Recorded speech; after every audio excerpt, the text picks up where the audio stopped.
गोविंद शिल्प घेऊन येत आहे एकूण 80 ट्विन बंगलोचा भव्य दिव्य पंढरपुरातील एकमेव प्रकल्प। आमच्या प्रकल्पाची वैशिष्ट्ये मनाला शांती देणारं महादेवाचं मंदिर, मुख्य रस्ता सुमारे 30 फुटांचा, अंतर्गत रस्ता सुमारे 20 फुटांचा, ग्रामपंचायत योजनेचा प्रत्येक बंगलोजला स्वतंत्र नळ, सांडपाण्याची सुरक्षित विल्हेवाट, सर्व टाइल्स ग्लॉसी आणि नामांकित कंपनीच्या, सर्व स्टेअर, खिडक्या, चौकटी सुपर ब्लॅक ग्रेनाइट, दोन्ही अटॅच बाथरूम पूर्णपणे टाइल्स, पंतप्रधान हर घर नल योजना पूर्णत्वाकडे, bathroom, basin, kitchen, CP fittings हे जगवार कंपनीचे, स्टील वर्क पूर्णपणे जिंदाल कंपनीचे, 1000 लिटर पाण्याची टाकी, 150 लिटर सोलर वॉटर हीटर सोबत वॉटर प्युरिफायर, प्रत्येक बंगलोजला स्वतंत्र पार्किंग, दर्शनीय भाग पूर्णपणे डॅटो टाइल्स, टाटा प्रवेश कंपनीचे आकर्षक भक्कम दरवाजा, फुटी उंचीचे सुरक्षित कंपाऊंड। मग विचार काय करताय? गोविंद शिल्प, पत्ता गट नंबर 95, हॉटेल अंगण शेजारी, टाकळी रोड, पंढरपूर। ताज्या घडामोडी पाहण्यासाठी PVN म्हणजेच पंढरी वार्ता न्यूज या चॅनलला सबस्क्राईब करा।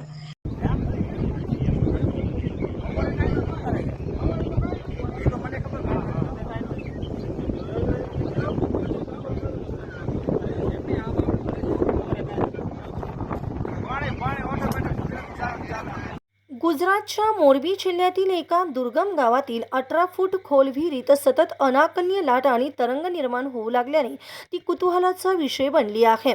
मालक प्राणजीवन सदारिया यांनी सांगितले की त्यांना 2 ऑगस्ट रोजी पहिल्यांदा ही असामान्य हालचाल दिसून आली।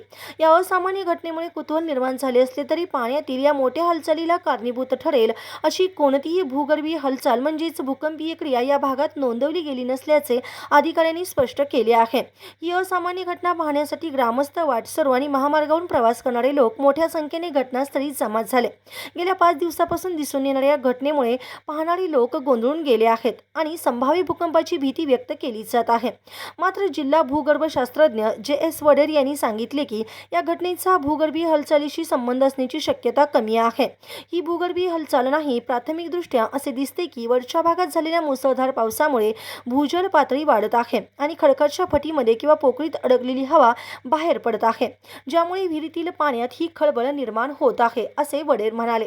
त्यांनी पुढे सांगितले की अधिकाऱ्यांनी गांधीनगर येथील इन्स्टिट्यूट ऑफ सिस्मॉलॉजिकल रिसर्चचा सल्ला घेतला होता आणि त्यांनी दुरोजा दिला आहे की या भागात कोणतीही सक्रिय फ्लॉट लाईन म्हणजेच भूकंप प्रवरण रेषा नाही।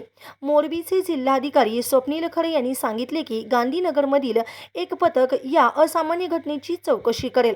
आम्ही गुजरात सरकारला याबद्दल माहिती दिली आहे आणि पुढील तपासणीसाठी गांधीनगरचे एक पथक घटनास्थळाला भेट देईल असे ते म्हणाले।